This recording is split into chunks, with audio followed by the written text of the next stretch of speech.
Esta hora entramos directo a nuestra mesa de análisis. Por ello le doy la bienvenida a Vanessa Cárdenas, analista internacional de la Universidad Anáhuac. Vanessa, muy buena tarde, gracias por estar con nosotros. Un gusto, Alberto. Buenas tardes para ti, para Arlene y para todo nuestro auditorio. Igualmente, muchísimo gusto. Y también Arlene Ramírez, Uresti, internacionalista y académica. ¿Cómo estás, Arlene? Muy buena tarde. ¿Qué tal? Muy buenas tardes, un saludo a toda la audiencia y muchas gracias por la invitación, Vanessa, buenas tardes. Vanessa, de entrada, ¿cómo ves la fiesta en la que nos encontramos en nuestro servicio exterior mexicano, donde ya se nombra a cualquiera como cónsul y embajador? Sí, publicaba yo una columna hace algunos días citando a Juan Gabriel. ¿Para qué necesidad? Digo, ¿qué necesidad? ¿Para qué tanto problema? Teniendo un servicio exterior de carrera profesional, tantos embajadores listos en la banca a ser nombrados en estos países tan importantes como España, donde tenemos por nuestra importancia económica, por nuestros vínculos culturales, y hacer estos nombramientos políticos que son por excepción, que no deberían de ser la mayoría, pero que hoy se han vuelto el pan nuestro de cada día. Y además no solo son nombramientos que no vienen de este servicio profesional de carrera, sino que además se vuelven, en lugar de facilitadores de la relación bilateral, que para eso son las relaciones diplomáticas, están obstaculizando nuestra relación con otros países. Me parece que habiendo problemas tan importantes en nuestro país y teniendo este servicio exterior de carrera, pues no hay necesidad de gastar pólvora en infiernitos y podríamos centrarnos en otras cosas que son más importantes que en pleitos comprados de a gratis con nuestros países vecinos o con nuestros países aliados. Arlene, ¿estás de acuerdo con esta situación?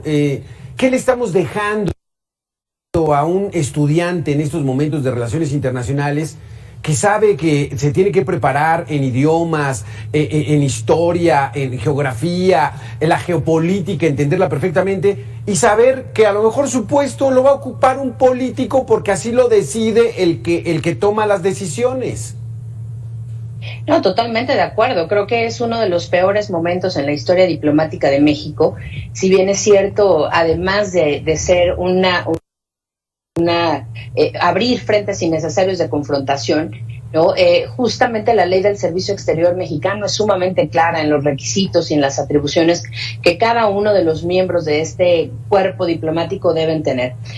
Por supuesto que es desalentador para un internacionalista el no tener este campo de acción, pero que hay que destacar que la ley del servicio exterior mexicano también faculta a cualquier ciudadano o ciudadana mexicana que a través del Instituto Matías Romero de Estudios Diplomáticos pueda entrar al servicio exterior mexicano. Hay una serie de filtros y de pruebas que hay que cumplir. Es decir, no solamente somos los internacionalistas, sino toda aquella persona que se prepare y que al haber una vacante puedan entonces, ¿no?, acudir a las sedes diplomáticas.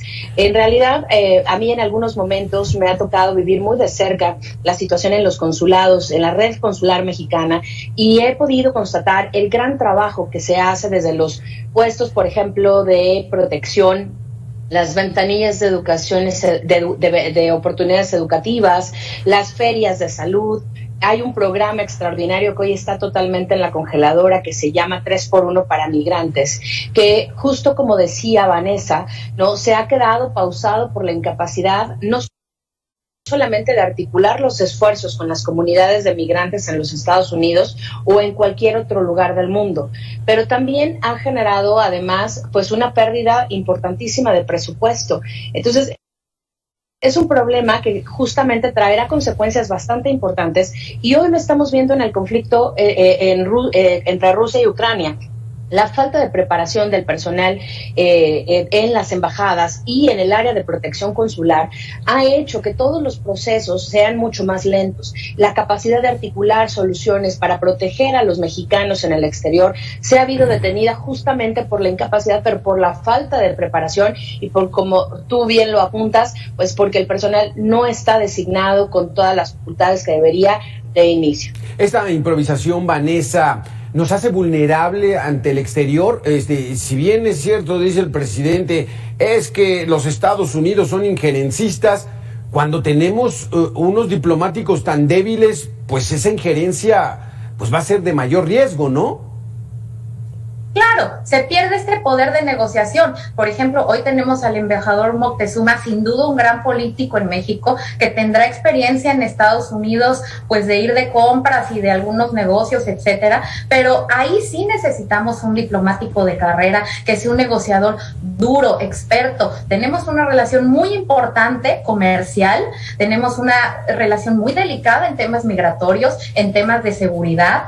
Y bueno, pues México y su política exterior desde que inició con el México independiente, ha estado calibrando entre la articulación de sus políticas y de sus objetivos nacionales contra la capacidad que tiene de negociación con una gran potencia como lo es Estados Unidos. Y ojo, porque hoy tenemos un ejemplo en Ucrania y Rusia, la irresponsabilidad de un presidente de no saber negociar cuando tiene una potencia al lado, puede exacerbar las problemáticas y puede llevar a una sociedad a una situación dramática. Exactamente, porque Arlene, en este conflicto de la invasión de Rusia a Ucrania, por ejemplo, está surgiendo la figura de nuestro representante en Naciones Unidas, Juan Ramón de la Fuente. ¿Tiene experiencia dentro de su trayectoria como diplomático para estar en Naciones Unidas? No, por supuesto que no, y además no conoce de entrada la operación del mecanismo, ni lo que implica, por ejemplo, el tener todo articulado desde la presidencia temporal, como desde un asiento no permanente en el Consejo de Seguridad. A México esto de alguna forma le va a pesar en la historia diplomática global, porque México debió haber puesto en la lista de asuntos prioritarios para esta sesión ordinaria del Consejo de Seguridad y de la Asamblea General Plenaria, de acuerdo a los estatutos, es el presidente temporal o sobre todo quien dicta la agenda y quien debe incluir los temas importantes. Ucrania en 2 ocasiones le pidió a México, como presidente temporal del Consejo de Seguridad, que subiera la crisis, ¿no?, de Ucrania y de Rusia, para que pudiera desde esa tribuna comenzarse a generar un paper, una resolución, ¿no?, un proyecto de resolución que hoy está saliendo demasiado tarde. Por supuesto que a México se le ha criticado la tibieza, pero también la incapacidad que hemos tenido para tomar con seriedad, ¿no? Y hay que recordar la incursión que tuvo el presidente de México en el Consejo de Seguridad, una verdadera pena para una figura tan importante en el concierto internacional, ¿no? Llevar un tema totalmente fuera de lugar, en lugar de hablar y de dictar el orden de esta sesión permanente, ¿no?, o esta sesión ordinaria del Consejo de Seguridad, en donde uno de los temas que el presidente de México y su representante permanente en Naciones Unidas en el Consejo de Seguridad debieron haber subido fue el tema de Ucrania, y no se hizo de forma oportuna. Válgame. Y aquí, por ejemplo, quiero que me explique alguna de las dos, Vanessa, primero contigo.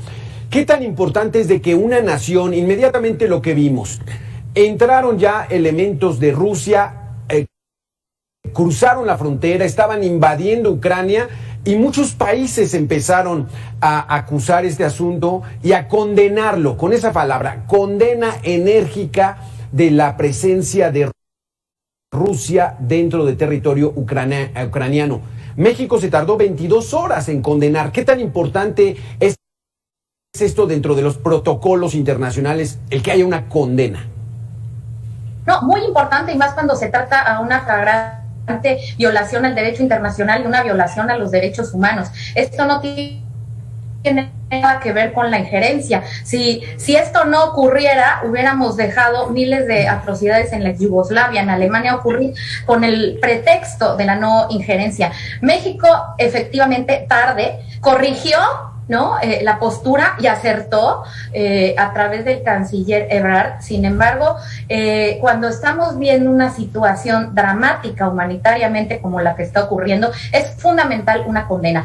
Coincido con Arlene totalmente, estamos desaprovechando esa tribuna que nos va a estar hoy en el Consejo de Seguridad como miembro no permanente. En su momento, siendo presidentes, pusimos temas importantes como las armas, etcétera, pero eso no es suficiente. Creo que es un gran escaparate para que México recobre el liderazgo, no solo que ha tratado de recobrar con América Latina, sino a nivel internacional con las verdaderas potencias y en estos asuntos que deben de actuar inmediatamente. Y vemos ahí, regresando al tema con el que iniciamos, la importancia de tener un embajador asertivo, de experiencia, ¿no? ¿Quién está sacando hoy de alguna manera a los mexicanos? Pues Rumania, con el embajador Guillermo Ordórica, que es un hombre que tiene muchísima experiencia como parte del Servicio Exterior Mexicano, incluso ha hecho servicio consular. Entonces, bueno, está haciendo un gran trabajo, pero decisiones tardías tienen hoy a nuestra embajadora todavía atendiendo situaciones, ¿no?, en un sótano, escondida, etcétera, cuando debimos haber ya también evacuado a nuestro personal diplomático, como lo han hecho muchos países. Arlene, el retraso que podemos tener en el concierto internacional, de alguna manera nos evidencia el retraso que traemos al interior. Sí, definitivamente, y sobre todo un total desconocimiento de lo que es la doctrina Estrada.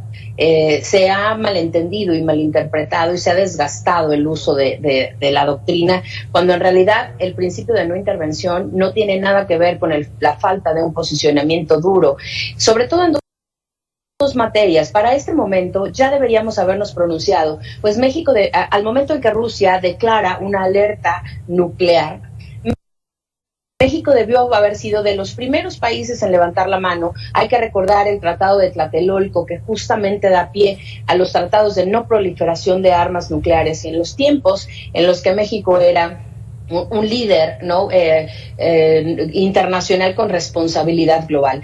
De hecho, hoy en lo que pudiera haber sido el Plan Nacional de Desarrollo, México poco ahondó al inicio de este sexenio en el planteamiento de una estrategia contundente de política exterior. Se resumió todo a enarbolar la doctrina Estrada, que es cierto, ha sido el eje de política exterior por mucho tiempo. No obstante, México ha levantado la voz en temas muy importantes de la historia contemporánea, sobre todo aludiendo justamente a la contundencia de la doctrina Estrada, no intervención, pero sí a los derechos humanos, a la no nuclearización, a la pacificación y a los medios alternos para la solución de controversias. México tiene hoy una gran responsabilidad que se está dejando de lado. Éramos un actor internacional con responsabilidad global. La historia diplomática de México era brillante y no solamente acertada, sino oportuna. Y hoy nos estamos quedando al margen del concierto internacional. Aquí quisiera yo conocer tu punto de vista, a Vanessa Cárdenas.